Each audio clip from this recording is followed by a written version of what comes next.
The brave little turtle. Once upon a time, in a small pond, there lived a little turtle named Timmy. Timmy was very shy. He loved to hide under the water and peek out only when he felt safe. The other animals in the pond were his friends, but Timmy was too shy to play with them. One day, while Timmy was resting on a rock, he heard a loud cry for help. It was Lily, the little frog, who was stuck in the mud. She was trying to jump out, but the mud was too thick and she couldn't move. "Help! Somebody please help me!" Lily cried. Timmy wanted to help, but he was scared. What if he got stuck in the mud too? But then he remembered how kind Lily was to him. She always invited him to play, even though he was too shy to join. Taking a deep breath, Timmy decided to be brave. He slowly crawled off the rock and into the water. As he got closer to Lily, he could see how frightened she was. "Don't worry, Lily, I'm coming to help you," Timmy said softly. Timmy carefully crawled through the mud, using his strong little legs to push forward. When he reached Lily, he told her to grab onto his shell. "Hold on tight, Lily. I'll pull you out," Timmy said. Lily wrapped her arms around Timmy's shell, and with all his strength, Timmy began to pull her out of the mud. It was hard work, but Timmy didn't give up. Slowly, bit by bit, Lily started to come free. Finally, with one last big pull, Timmy got Lily out of the mud. "Oh, thank you, Timmy. You saved me," Lily said, her eyes shining with gratitude. Timmy felt proud. He had been brave, and now his friend was safe. All the other animals in the pond cheered for Timmy when they heard what he had done. They called him the brave little turtle. From that day on, Timmy wasn't so shy anymore. He knew that even though he was small, he could do big things. And he always played with his friends, knowing that they were happy to have such a brave little turtle in their pond. The brave little bird. In a big tall tree in the middle of a forest, there lived a little bird named Charlie.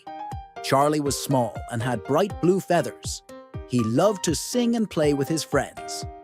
But there was one thing that Charlie was afraid of flying. Charlie's friends would soar high in the sky, flying from tree to tree, but Charlie would stay on the branch.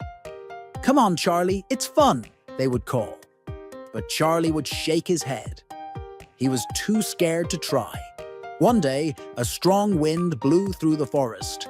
The wind shook the trees, and suddenly, Charlie's nest started to fall. Before he knew it, Charlie was falling too. He flapped his wings in panic, trying to stop his fall. As he flapped, something amazing happened. Charlie started to fly.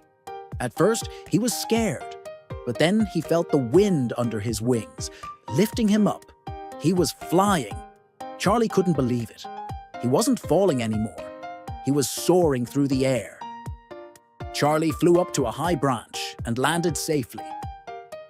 His heart was still racing, but he was filled with joy.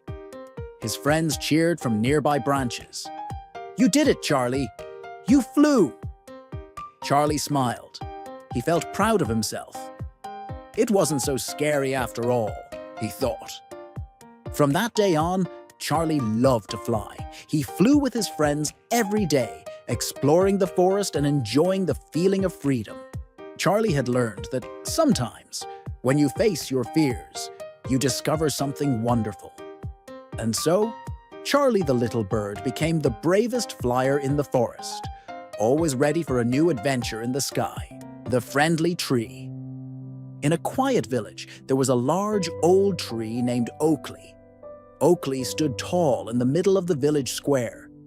His branches spread wide, and his leaves provided cool shade in the summer. Everyone in the village loved Oakley, but none more than a little boy named Tom. Tom visited Oakley every day. He would sit under the tree, read his favorite stories, and sometimes talk to Oakley. "I wish you could talk back," Tom would say. Even though Oakley couldn't speak, Tom felt like the tree was listening. One day, Tom came to Oakley with a heavy heart. His family was planning to move to a city far away, and Tom didn't want to leave his home or his favorite tree. "I don't want to go. Tom whispered, hugging Oakley's trunk. "I'll miss you so much." As Tom sat there feeling sad, something magical happened. A gentle breeze rustled through Oakley's leaves, and suddenly, Tom heard a soft voice. "Don't be sad, Tom," the voice said. Tom looked around, surprised, but no one was there. Then he realized the voice was coming from Oakley. "Oakley, is that you?" Tom asked, amazed. "Yes, it's me," Oakley replied. "I've always listened to you, Tom, and now I want to help you." "But how can you help?" Tom asked. "I don't want to leave you behind." Oakley's branches swayed gently.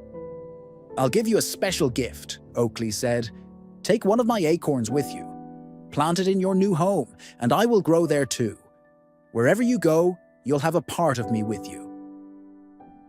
Tom's eyes lit up. He carefully picked up a shiny acorn from the ground. "Thank you, Oakley. I'll take good care of it." When Tom's family moved to the city, he found a little patch of soil in their new yard. He planted the acorn and watered it every day. Slowly but surely, a tiny sprout appeared, and it began to grow. As the years passed, the little tree grew taller and stronger, just like Oakley. Tom would sit under its shade, just as he had in the village. The new tree became a special place for Tom, a reminder of his old friend, Oakley. And though Tom missed his village, he never felt too far from home. The tree in his yard was a piece of his past and a symbol of new beginnings. With each passing season, Tom and his tree grew together, sharing stories, memories, and dreams, and they both lived happily ever after.